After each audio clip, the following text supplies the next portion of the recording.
आज तक चैनल की एक कुख्यात गोदी एंकर, नाम बिल्कुल सही सोच रहे हैं आप, अंजना ओम कश्यप 15 अगस्त से ठीक एक रात पहले यानी कि 14 अगस्त 2025 को टीवी पर आती है अपना शो ब्लैक एंड व्हाइट लेकर, और उस ब्लैक एंड व्हाइट में कथित एक एनालिसिस करने लगती है।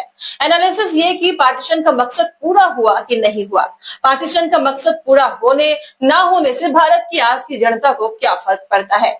जरा ये सवाल अंजना ओम कश्यप जी से पूछना चाहिए। लेकिन जिस एनालिसिस की ये बात कर रही है और जिस शो की हम बात कर रहे हैं, उस शो में पूरे तरीके से अंजना ओम कश्यप भारत के मुसलमानों के खिलाफ नफरत फैलाती नजर आती है।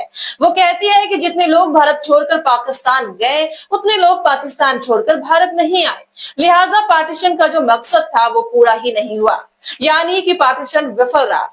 ये चाहती थी कि पार्टीशन सफल हो जाए। पार्टीशन क्या था? पार्टीशन एक सनकी नेता के दिमाग की उपज थी, या कहे कि दो सनकी नेताओं की। ये दो सनकी नेता कौन थे? ये दो सनकी नेता थे, पहला मुस्लिम लीग के मोहम्मद अली जिन्ना और हिंदू महासभा के विनायक दामोदर सावरकर, जिन्हें खूब भारतीय जनता पार्टी के नेता अपना आइकन बताते हैं, उन्हें वीर बताते हैं। और ये दोनों ही नेता ये चाहते थे कि हिंदू और मुस्लिम आबादी को अपना अपना अलग देश मिलना चाहिए, यानी कि ये दोनों ही समाज एक साथ एक देश में नहीं रह सकते, जो कि एक घंटिया मानसिकता है। और यही था पार्टीशन का असली मकसद। मोहम्मद अली जिन्ना और विनायक दामोदर सावरकर की पार्टीशन का असली मकसद, ये दोनों ही चाहते थे कि हिंदू भारत बने और मुस्लिम पाकिस्तान बने, लेकिन ऐसा बिल्कुल नहीं हुआ। मोहम्मद अली जिन्ना ने तो अपनी जिद से एक मुस्लिम फेल्ड स्टेट पाकिस्तान बना लिया, लेकिन जो स्टेट कामयाब हुआ, जो स्टेट प्रोस्पेरस हुआ, वो था भारत, और भारत एक सेक्युलर नेशन है। असल में अंजना ओम कश्यप साफ तौर पर यह बताना चाहती थी कि किस तरीके से तब के ईस्ट पाकिस्तान और आज के बांग्लादेश में और आज के पाकिस्तान में जो हिंदू रह गए, उनके ऊपर कितनी कष्ट बरपे और किस तरीके से उनकी हालत वहां पर रही।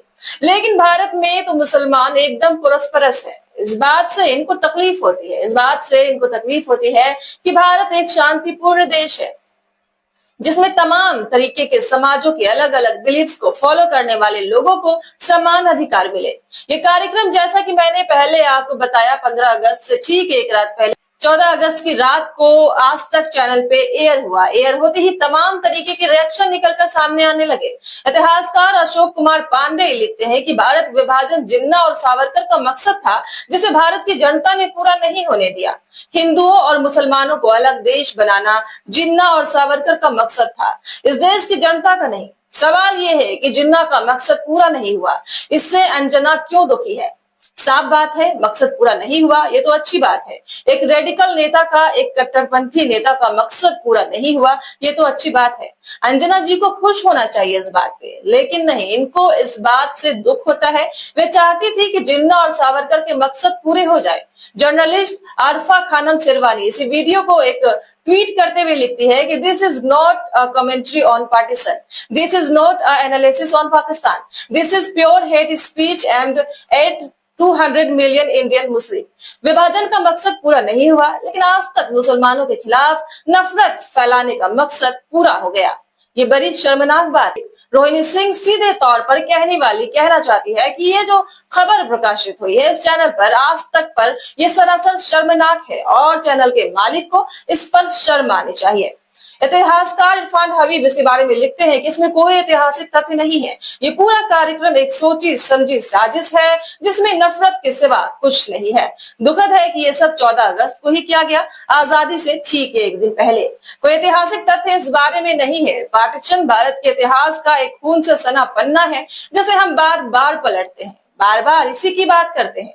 हाँ, बात की जानी चाहिए उन जानों की जो उस रात चली गई, उन लोगों की बेदर्दी से उन कट्टरपंथियों ने मार डाला, जो मजबूरी में अपना घर छोड़कर बॉर्डर पार करके किसी एक उम्मीद में जा रहे थे, या फिर बॉर्डर पार करके आ रहे थे। रास्ते में ही उन्हीं उम्मीदों को तोड़ दिया गया। लेकिन जो लोग घर पहुंच पाए, अपना एक नया संसार बसा पाए, उन लोगों के साथ लोगों की सहानुभूति होनी चाहिए। आपको इस खबर के बारे में क्या विचार है? कमेंट सेक्शन में जरूर बताइएगा। इस तरह की वीडियोस को देखते रहने के लिए केएनई न्यूज को सब्सक्राइब कर लीजिए।